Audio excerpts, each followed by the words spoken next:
Olá, estamos aqui com mais uma edição do nosso Borboleta Cast. Eu sou Nara Botelho Chicane, fundadora do Instituto Borboleta Azul, e hoje estou aqui com Nívia Simono, nossa voluntária do Instituto Borboleta Azul, especialista em saúde mental materna, que é o nosso papo de hoje.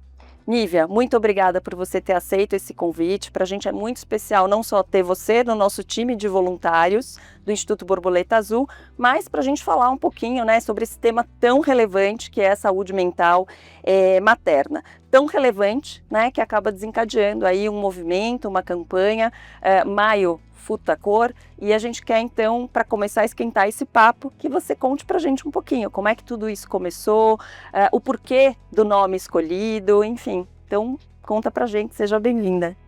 Eu que agradeço, Nara, pelo convite, né, por essa oportunidade de estar falando para o pessoal um pouco mais sobre o que é a psicologia perinatal, né, que a gente trata dos problemas assim que acontecem durante a gestação, parto e pós-parto, cuidando das mães nessa parte emocional, e que eu acho que é importante porque a maioria das pessoas aqui ou é mãe ou tem uma mãe, né? Com certeza, sem dúvida.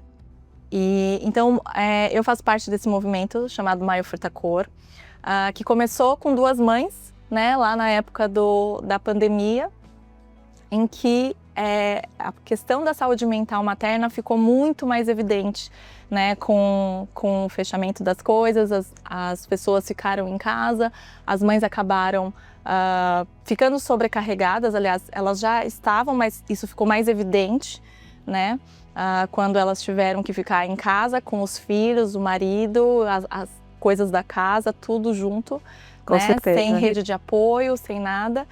E então duas mães, né, uma psicóloga e uma psiquiatra lá do Sul, começaram a pensar que seria interessante iniciar um movimento para que a sociedade se conscientizasse do que acontece no mundo das mães, né?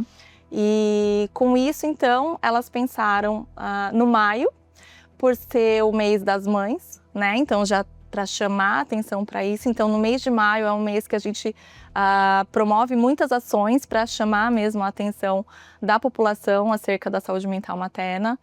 E o Furtacor é porque a maternidade, ela tem várias nuances, né? Então, assim, depende da luz que se joga, você enxerga uma cor ou outra. Cada maternidade é única, cada maternidade é de um jeito, e não se tem uma cor única, né? Então, assim, sim. Depende da luz que se é jogada, você enxerga de uma forma. Então, assim é a maternidade também, né? Sim, com certeza. Realmente, né, acho que assim, são muitos desafios, né, que a maternidade traz, assim, vários aspectos complexos, né, que abrangem as questões emocionais, físicas, sociais, né, quais são os sintomas, assim, que a gente pode identificar, que emergem, né, a partir dessa experiência, né, da maternidade. Acho que a maternidade começa bem antes, né, da chegada desse filho, né. Ela já começa na hora que essa mãe sabe, né, que está grávida, e tem todo aí um caminho pela frente e de expectativa também, né? Então, conta pra gente um pouquinho como que são esses sintomas, né? Como é que eles emergem e de que forma eles impactam nesse processo. Então, na verdade, Nara, a maternidade, ela começa quando a gente nasce, assim, né?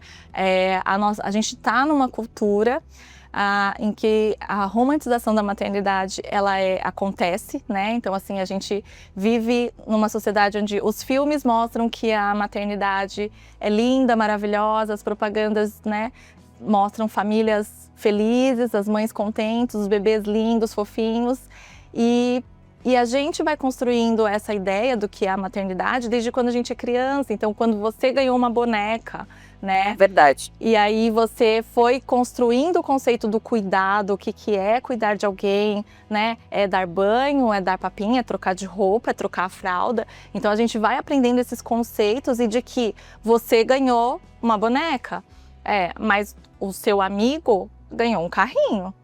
Então, assim, a função de cuidar já foi estabelecida para você, menina. Sem dúvida. Você, mulher, né? E isso se estende para toda a sociedade. Então, a gente vive numa sociedade machista, né? Em que todos os atributos de cuidado se referem à mulher. E aí começa toda essa história, né, da sobrecarga. Então, quando a gente se torna mãe, logo já vem na nossa cabeça que nós temos que cuidar, nós somos responsáveis por aquela vida, né? E a gente se encarrega de tudo que acontece ali. Então, a casa, a comida, a limpeza, e isso tudo vai se tornando muito natural por conta da nossa cultura, né? E as mulheres vão absorvendo isso e tomando a responsabilidade para elas. O que elas acabam não percebendo é que isso gera uma sobrecarga, porque quando você faz tudo, né, acaba não sobrando tempo para você. Né? E quando a gente se torna mãe, porque a gente tem aquela ideia de que a maternidade é linda, que a maternidade, né, é doação, a gente ainda vive num país onde quem que é a mãe de todos, assim, né? A gente não tem... O Brasil é um país leigo, mas a gente tem o catolicismo muito forte, sem né? Sem dúvida. E a Virgem Nossa Maria... Senhora, a Virgem Maria, sem dúvida. É um exemplo, né? Então, assim, mas quem é a Virgem Maria? Ela é virgem, ela é santa, ela é quem doa e se doa por tudo. Então, assim, não existe espaço para mulher, não existe espaço para, depois que você vira mãe, para você, né? Quem você é. Então, a gente acaba incorporando essa ideia de que, uma vez que você virou mãe, você tem que doar tudo, você tem que se doar para seus filhos, a prioridade são seus filhos sempre. Muitas vezes até com a ideia de se anular de fato, né, em função, né, dos filhos. E é o que acontece com a maioria, né? A maioria das mães, elas acabam se anulando, perdendo a identidade, e aí é o começo do fim, porque, né? Sim, sem dúvida. Agora, Nívia, eu fico pensando, né, que eu acho que hoje em dia, claro, eu acho que de fato a gente ainda está numa cultura extremamente machista, a mulher de fato assumiu essas responsabilidades e acho que ainda está muito longe, né, de quebrar esses conceitos, essas crenças, mas eu também vejo uma participação dos pais hoje em dia, claro que não sei se de uma maneira geral, mas assim, pelo menos em alguns núcleos, bastante expressiva, né? Então hoje você já vê mais comumente pais com filhos sozinhos, seja brincando no parque, seja alimentando, seja levando ao médico, coisas que, né, muito provavelmente há pouco tempo atrás não se via.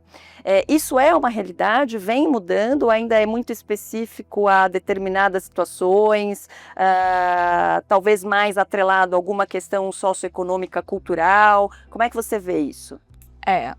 A minha experiência de consultório, assim, é que a gente está ainda muito lá no comecinho, sabe? Sim, existem pais que já se apropriaram da ideia, né, de que eles são pais, eles são corresponsáveis, mas ainda é uma parcela muito pequena, sabe? A gente ainda precisa dessa conscientização. O que acontece, né, hoje ainda?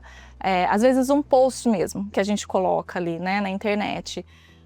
As próprias mulheres vindo julgar, criticar as mães, sabe, assim, num post de um desabafo, por exemplo, uma pessoa que reclama de alguma coisa da maternidade, né, isso tá tão incrustado na gente que as próprias pessoas vêm com uma palavra de julgamento, né, tipo, mas por que você tá reclamando disso, né, mas você que escolheu ter filho, se não quisesse isso, não escolhesse.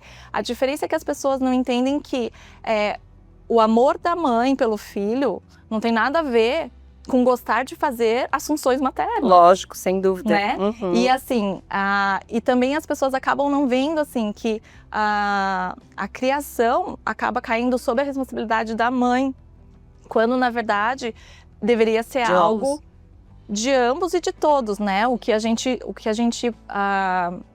fala no nosso movimento é que a criação de um filho é responsabilidade da sociedade, como sem dúvida, todo, né? Porque se uma mãe se sente sobrecarregada, é porque falta rede de apoio, né? Então, assim, se a gente for pensar nos tempos antigos, né, como que acontecia? Existe até um ditado bem famoso, não sei se você já ouviu falar, de um ditado africano, que eles falam que para criar uma criança é preciso uma tribo. Já ouvi falar, sim, então, sem assim, dúvida. Antigamente como que era, né? A gente vivia em casas, a gente brincava, acho que a gente deve ter a mesma idade, Sim, a gente sem brincava dúvida. na rua. Então, assim. E um ajudava o outro, um olhava o filho do outro, né? Tinha uma rede mais extensa, né? Então, assim, por mais que a mãe às vezes não conseguisse estar lá 100%, às vezes precisava, né, bater uma roupa, fazer uma comida e tal.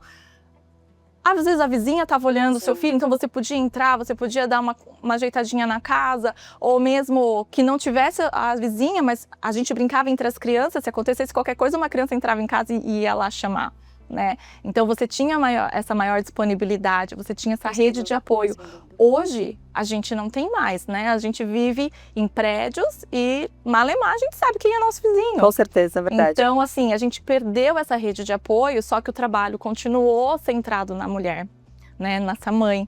Então, essa mãe, ela assume essa responsabilidade de criar os filhos, de cuidar da casa, de gerenciar e, muitas vezes, até trabalhar fora. Sim, esse é um assunto que eu quero falar com você, mas eu tenho uma pergunta antes, que esse é um tema que, assim, eu gosto muito da ideia quando você reforça de que a educação dos filhos, né, é responsabilidade de todos, né? Porque o que a gente vê hoje em dia, né? A gente vê uma série de teorias, né, de indicações, né, de como criar esses filhos. Então, de um lado, a gente tem, muitas vezes, priorizando, né, o brincar, a manifestação espontânea dessa criança, e de outro lado, perdendo a questão dos limites, né, de permitir que seus filhos se frustrem para desenvolver uma série de outras habilidades socioemocionais que vão ser cruciais ao longo da vida, conforme ele for crescendo e se desenvolvendo, e isso acaba gerando uma grande polêmica, né? Então tem ainda aqueles que são mais adeptos a uma educação tradicional, aqueles que são absolutamente adeptos à manifestação espontânea de cada criança no seu tempo, na sua hora. Como é que fica isso, né? Porque eu vejo pais muito permissivos, né? Eu vejo pais entendendo às vezes que educar é só brincar, é só estar ao lado da criança, é só acolher, e é óbvio que tem que acolher, que tem que brincar, que tem que estar ao lado, mas tem que também mostrar para essa criança, né, como é que o mundo funciona para que ela possa identificar os sinais e se adaptar às exigências da vida, né? Mas infelizmente eu também vejo muito isso no consultório, os pais ou não entendem isso ou talvez não tenham uma dimensão real do que vai acontecer na vida dessas crianças com essa falta, né, de repertório de fato social, né? Como é que é para você essa questão? Como é que você observa isso? O que eu vejo assim, a gente tem muita influência das redes sociais hoje em dia, né, assim, autoridades de tudo quanto é coisa falando do jeito como a gente deve criar, como que deve ser as coisas, e os pais acabam ficando perdidos, né, em meio a tanta informação, tantos, né, como se precisando montar um manual de como ser a mãe perfeita, o pai perfeito. 1 milhão de livros, né? 1 milhão de teorias. Existem vários livros, várias teorias, né? E aí a gente acaba ficando perdido, assim, será que eu tô sendo abusivo ou eu tô sendo permissivo? Como é que eu faço, né? O que a gente precisa encontrar, assim, não existe uma receita para você ser uma boa mãe, um bom pai, né? Existe o bom senso, existe aquilo que você tem como valores, né? Então, assim, o principal que eu costumo falar para as minhas pacientes é que elas olhem para si e vejam o que é importante para elas, né? Quais são os valores que elas têm, o que elas gostariam de transmitir para os filhos, né? E seguir nessa ordem, assim, porque se elas ficarem dependendo da opinião de um, opinião do outro, ouvir falar isso, ouvir falar aquilo, é muita informação para dar conta e às vezes são contraditórias, né? Então é seguir aquilo que você acha que é o certo, que faz sentido para você, que você acha que vai dar no resultado que você está esperando, porque na verdade, assim, a certeza de tudo a gente não tem. Sem dúvida. Né? A gente pode ler, pode fazer o que for, mas é sempre assim, a maternidade é um testar e ver o que acontece, testar e ver o que acontece, é um constante aprendizado.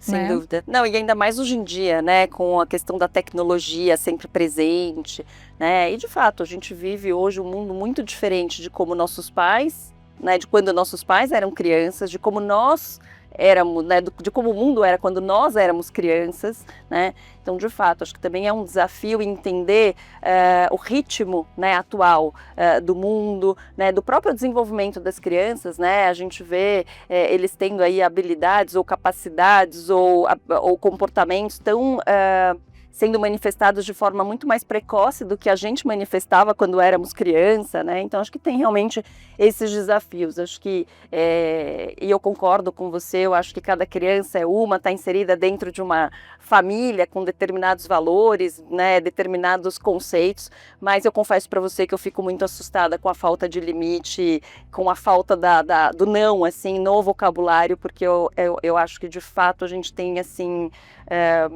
talvez uma tendência talvez a negligenciar o quanto é importante a gente entender que não vai existir o tempo inteiro, a vida inteira, independentemente de mudanças, de mundo, enfim, a gente não pode, né, sair por aí fazendo o que quer, como quer e quando quer. Então, acho que é lógico, é ajustar isso, né, à realidade atual, mas me dá a sensação, você é especialista nisso, eu não, mas assim, me dá a sensação de uma negligência a respeito da importância do limite de forma geral, né? Não é só o dizer não, enfim, mas o que vem junto com isso, né? Acho que isso deve muito assim, a muita informação, né? Então você fica, os pais acabam se confundindo, assim, não sei se isso que eu tô colocando é limite ou é abuso. Pode né? ser. Então, eu acho que é bem assim, a gente pensar sobre como que a gente gostaria de ser tratado, né? E entender, assim, que muitas vezes é o que aconteceu com a gente também, né? A gente repete e às vezes isso pode... ou a gente faz o contrário ou a gente faz a mesma coisa. Sim. Né? E às vezes a gente pode cair pro oposto, assim, muita... Até por uma versão, né, ao comportamento aprendido, né, Sim. transmitido de geração em geração. Acho que é um pouco sobre isso, né, da gente manter esse repertório funcionando, né, ou sendo reproduzido sem se dar conta do quanto ele pode ser positivo ou negativo, ou quando identifica-se, né, que ele não é bom ou suficiente para o desenvolvimento da criança, quer fazer completamente diferente na tentativa de evitar alguma coisa, né, e que também nem sempre a gente vai evitar, também tem isso, né. Então, assim, acho que é uma carga pesada que a gente põe também sobre os pais, porque, na verdade, a gente não tem certeza do que é bom, do que é ruim, até a gente fazer, né? Então, às vezes a gente faz alguma coisa e fala, puxa, não devia ter feito, não devia ter falado desse jeito, não devia ter gritado, né? Sim. Às vezes a gente explode e tal. Mas que isso sirva como assim, tá tudo bem, desde que eu consiga refletir sobre o que aconteceu e entender o que seria melhor fazer de uma próxima vez e me esforçar para isso. Então, né, para que os pais também não fiquem nessa culpabilização de que só faço coisas erradas, não consigo, não sei lidar com a minha criança, né? Mas que isso é normal e que o autoconhecimento traz bem isso, né, Nara? Assim, então, você saber o que aconteceu com você, você entender porque às vezes você faz determinados comportamentos e como mudar, acho que tudo isso faz parte do aprendizado, sem dúvida, do maternar, assim. Sim, e o contrário é verdadeiro também, né? Até para tirar também os pais de uma posição hierárquica, né? Como os donos do saber, é o que eu determino e você obedece. Não, né? Eu gosto da ideia de reconfigurar a rota, né? E é de fato isso, é ter sempre esse olhar, né, para si e ir testando, enfim, entendendo o que vai funcionar, o que não funciona. Agora, falando, né, diretamente sobre, né, os grandes desafios da maternidade, acho que a questão do mercado de trabalho, né, acho que assim, como é que se dá, né, a maternidade com o mercado de trabalho atualmente? Eu acho que tem um outro ponto, assim, que a gente observa, que grandes empresas ou muito do mercado tem um discurso super positivo em relação à maternidade, como isso sendo algo absolutamente natural da vida de uma mulher executiva, por exemplo, né? Mas, por outro lado, a gente sabe que nem sempre na prática é assim que acontece, mesmo dentro de algumas dessas empresas, enfim. Né? Então, fico aqui pensando, primeiro, como conciliar, né, maternidade e vida profissional, né? E como lidar, né, com eventuais preconceitos a respeito do desempenho, né, da produtividade versus a maternidade. Como é que essas mães estão lidando com isso, Nívia? É uma questão bem complexa, assim, né? Porque realmente a sociedade, ela consegue cobrar muito bem das mães, né? Mas falta o suporte. E é nisso que a gente trabalha também pela conscientização, né? Com o movimento nas empresas, porque às vezes a sociedade quer o quê? Ela quer a mãe perfeita, como, né? A gente costuma falar assim, a mãe como se ela não trabalhasse, uma mãe perfeita como se ela não trabalhasse, e uma profissional perfeita como se ela não tivesse filhos, né? E essa conta não fecha. Então, assim, como que as mães lidam com isso, né? Como que a gente precisa aprender a lidar? Enquanto não houver políticas públicas em que consiga abarcar isso e apoiar essas mães para que elas consigam trabalhar com o mínimo de saúde mental, alguns pratos vão cair. Uhum. Então não dá para se exigir que você tenha a casa arrumada, tudo em ordem, os filhos bem alimentados com aquela refeição feita, né, à mão, com produtos orgânicos, e você querer ser a profissional e a esposa fitness, que malha e não sei o quê. O ideal versus real, né? O ideal versus real. Então, assim, é o que dá para fazer, né? Porque senão a gente acaba tendo um adoecimento mesmo, né? Que todas essas cobranças que a sociedade faz geram muita ansiedade, muito estresse e uma solidão imensa nas mães que podem culminar num transtorno depressivo. Sim. Né? E quando elas estão tentando dar conta de desse perfeccionismo assim, em todas as áreas, acaba gerando o que a gente chama de burnout materno, né? E que isso é um grande agravante para a sociedade, que esse é o outro ponto que a gente está trazendo esse ano com o tema da campanha, que saúde mental materna, um direito de todas, né?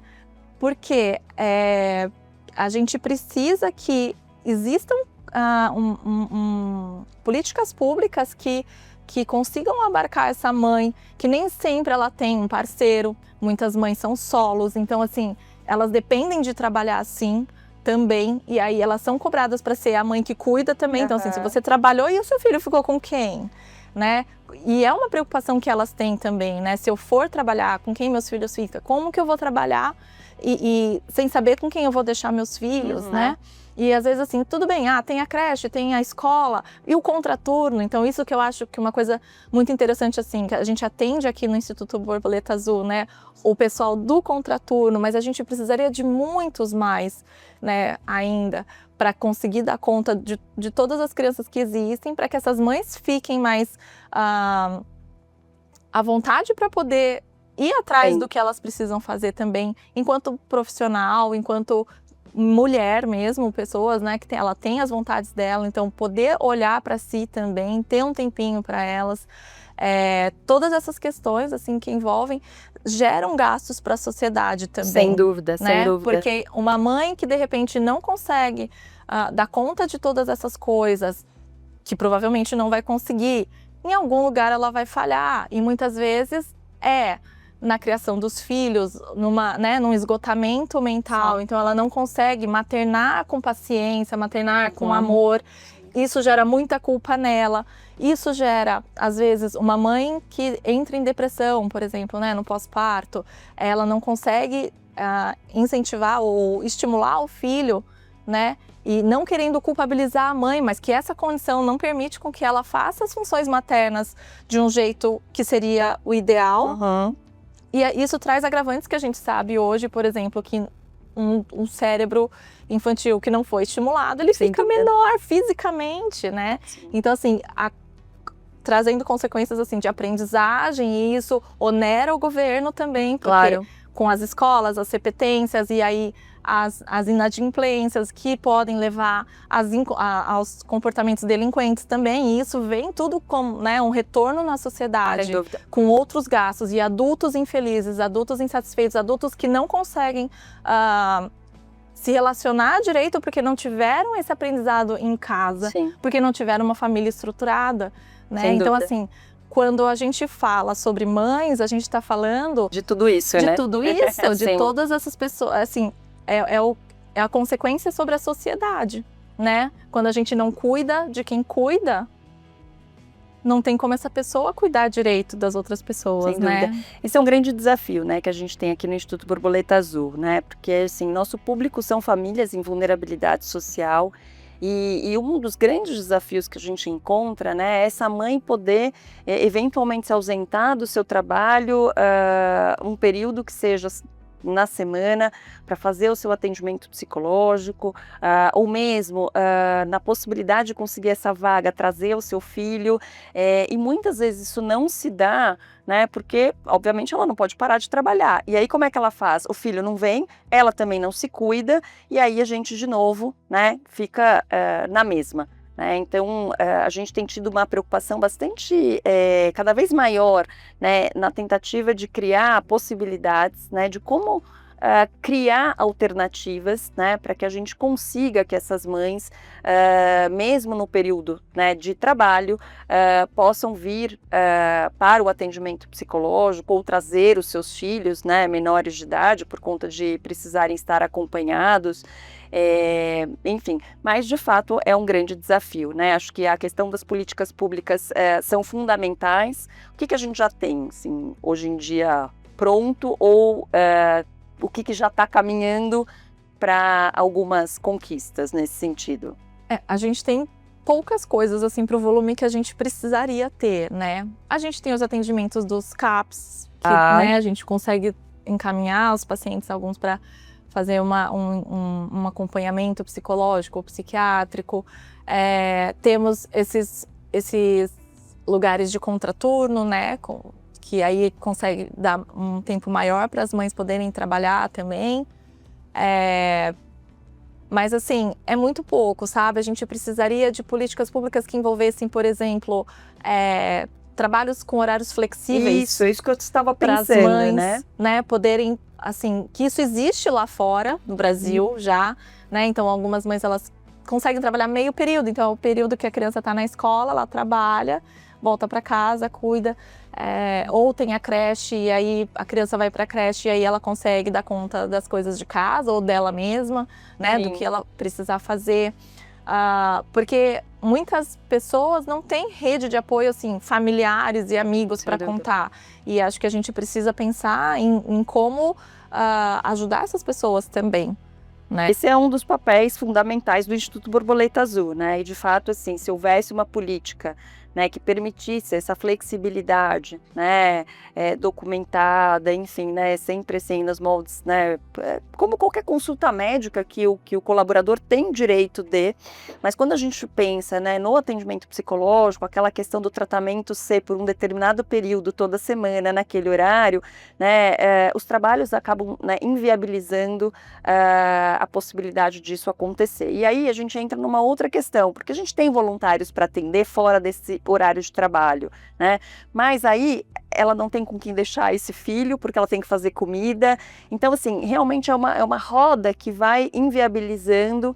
Então, de fato, né, essa é uma questão que asseguraria, né, para a sociedade uma melhoria de todos esses aspectos que você está trazendo aqui, porque você bem colocou, é uma questão que abarca, né, e fala sobre todo mundo, né, não é sobre essa mãe ou sobre essa criança, né, é o que tudo isso onera, gera, inviabiliza, né, traz de malefícios muitas vezes até para o desenvolvimento, o melhor desenvolvimento dessas crianças e da estruturação familiar, né? Então acho que esse realmente aí é um grande desafio e é sempre muito bom, né? Pensar que tem pessoas pensando bastante sobre tantas coisas, né? Então, porque de fato, acho que às vezes a gente fala de saúde mental no geral, né, sem se dar conta das suas especificidades, né, do quanto a gente tem que olhar para a maternidade, o quanto a gente tem que olhar para uma série de questões para entender que isso não é de um ser humano ou de outro, mas diz respeito à nossa sociedade, à cultura que a gente está inserido, às nossas vidas e que impacta as nossas vidas diretamente, que é o que você falou, né, a hora que essa criança ela não é desenvolvida na sua potencialidade né, devido a um gap, aí uma falta, uma privação, seja lá do que for, né, a gente tem uma série de consequências que se instalam na sociedade, que voltam contra a gente. Então, isso é um apelo aí para todo mundo pensar a respeito, né, de como está exercendo a sua parte na sociedade. Eu acho que o Instituto Borboleta Azul é isso, ele faz a parte dele, promovendo, né, saúde mental, dando acesso à saúde mental para essas pessoas, justamente porque a gente quer ver um mundo de pessoas mais munidas, né, de habilidades aí para o enfrentamento de tantos desafios que a vida naturalmente tem, né. De fato, né, acho que assim, o objetivo de conscientizar, né, a população sobre a saúde mental dessas mães é trazer voz para todos esses desafios, né, que a gente está colocando aqui.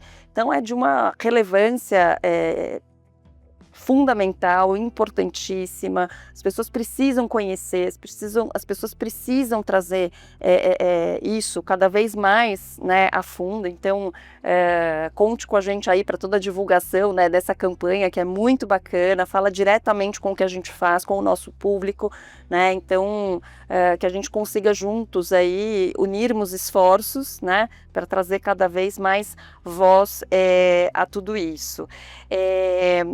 E aí eu fico pensando, né, assim, a gente está trazendo informação, né, mas a gente também tem que lembrar que informação é maravilhoso, porque isso faz com que as pessoas procurem ajuda, falem a respeito, consigam identificar uma série de questões, né, mas elas também não podem destituir a informação de quem tem o conhecimento real, porque como você falou, hoje na internet muita gente fala de muitas coisas, todo mundo tem muita autoridade para falar de saúde mental, mas no final do dia são poucos os especialistas de fato, com constância, com consistência, que podem de fato cuidar disso. Então acho que fica aqui talvez mais uma conscientização de que as pessoas procurem um especialista, não só em saúde mental, mas que tenha esse olhar para a saúde mental na maternidade, né? Porque aí eu acho que a gente consegue dar consistência para todas essas necessidades que essas mães, essas famílias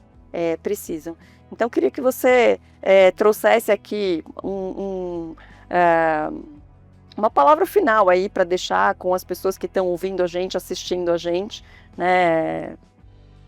O que você diria aí para as pessoas a respeito, né, de tudo isso aí que a gente está falando? Assim, a minha expectativa aqui era de justamente trazer esse tema à tona, mesmo porque aqui a gente trabalha, né, com vários profissionais e que a gente atinge justamente a classe que não tem condições de procurar uma ajuda especializada, né? Quando a gente fala da classe mais melhor remunerada, vamos dizer, essas pessoas elas conseguem procurar auxílio, né? Mas a parte que de repente mais precisaria disso, né, onde elas estão mais vulneráveis, acaba não chegando esse serviço.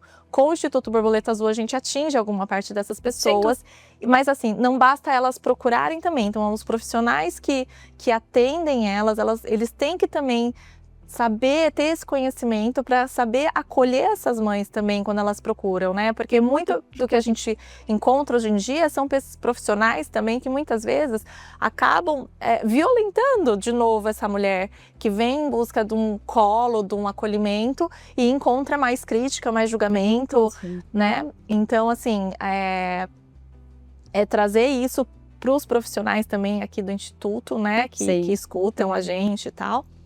E também fazer um convite, né, para as pessoas que, na verdade, a nossa campanha é uma campanha que é aberta a todos. Porque quanto mais a gente falar sobre esse assunto, melhor vai ser para a sociedade como um todo. Então, assim, eu convido quem estiver ouvindo a gente, né, a falar sobre isso, assim, na mesa do bar, no encontro familiar, na festinha de aniversário, sabe? Começar a falar mais sobre os perrengues da maternidade mesmo, de uma forma mais aberta, de uma forma mais acolhedora, sem julgar a mãe, mas assim, olha, te entendo, também passo por isso, né? É difícil mesmo a gente admitir, né, que existem os percalços e que isso facilita as mães, às vezes, a entenderem que tá tudo bem, ela não tá bem e ela buscar ajuda, né? Porque enquanto a gente não falar sobre isso, cada mãe fica lá tentando administrar sozinha todas aquelas coisas e causando mais adoecimento mental para ela e ela não buscando ajuda, né? E isso vai, no final, como a gente falou, trazer um adoecimento para a sociedade, né? Então, assim, a gente precisa cuidar de quem cuida. Com certeza. Muito bom, Nívia. Então a gente convida a todos, né, para conhecer o movimento, né? Acho que está aí, né, sendo divulgado amplamente aí na internet, enfim, nas redes sociais. Você quer dar seu Instagram para as pessoas poderem também se conectar com você, conhecer um pouco mais, saber mais? Posso dar os Instagrams de Claro, sem então, dúvida, assim, lógico. Tem Instagram do Maio Furtacor, né? Então é o @Maio Furtacor, que é do movimento nacional, né? Nós somos hoje 250 voluntários cadastrados como representantes oficiais, mas nós temos outras milhares de pessoas aí ajudando a gente nessa também. Nós estamos com representantes em 8 países fora o Brasil também. Que bacana. Nós temos mais de 150 leis Maio Furtacor aprovadas, né? Muito bom. Então, que permitem a gente a cobrar mais, né, dos governos para que a gente consiga acionar mais políticas públicas. Que mais? Então, o Instagram daqui de São Paulo, onde a gente, né, quem for daqui de São Paulo consegue saber de quais ações estão acontecendo por aqui. Então, é o @ondafurtacor.sp. Né? Nós temos algumas ações, nós vamos ter uma caminhada, uma marcha no Parque do Ibirapuera no dia 25 de maio. Que maravilhoso! Das 8 às 11 da manhã. Então, a gente vai abrir no Simpla, né? Porque a gente tem vagas limitadas, mas a gente vai abrir no Simpla também para quem quiser se cadastrar, põe ali e participar com a gente. Vamos ter a nossa palestra aqui. Isso, no dia 31 no de dia maio. 31 de maio. A partir das 9 horas, aqui no auditório do Instituto Borboleta Azul, né? Aqui na Borges Lagoa 1080, no mezanino. Então, a gente convida todos aí para participarem não só dessa caminhada, né? Para o movimento, né, Furtacor, como também para assistirem a nossa palestra que vai ser aqui presencialmente no Instituto Borboleta Azul. Isso, e aí então, se alguém tiver alguma dúvida também, fica à vontade para me procurar, se quiser, né? Então, meu Instagram é @niviasimono.psi e eu coloco à disposição, assim, para quem tiver dúvida, quem quiser participar, entra no Instagram, entra em contato com a gente. Muito bom, Nívia, papo super rico, né, enriquecedor, maravilhoso, assim, eu acho que aqui é o nosso compromisso, né, trazer informação, conhecimento, munir as pessoas aí sempre da melhor maneira possível. Então eu queria te agradecer mais uma vez por ter topado esse papo, te agradecer pelo tempo que você está como voluntária aqui no Instituto Borboleta Azul. Só posso te dizer que é muito especial ter pessoas tão comprometidas, engajadas com a saúde mental como você, junto com a gente. Obrigada. Eu que agradeço, Nara, de novo a oportunidade que você sempre oferece pra gente, né? E para mim é uma honra fazer parte aqui do Borboleta Azul, porque realmente eu vejo que são pessoas comprometidas e que têm o mesmo interesse, assim, de promover a saúde mental para quem precisa, né? Com certeza. Pessoal, fica aqui, estamos chegando ao fim, uma pena, porque a gente poderia ficar aqui falando muito, muito, muito, mas um beijo para vocês e até a próxima. Valeu!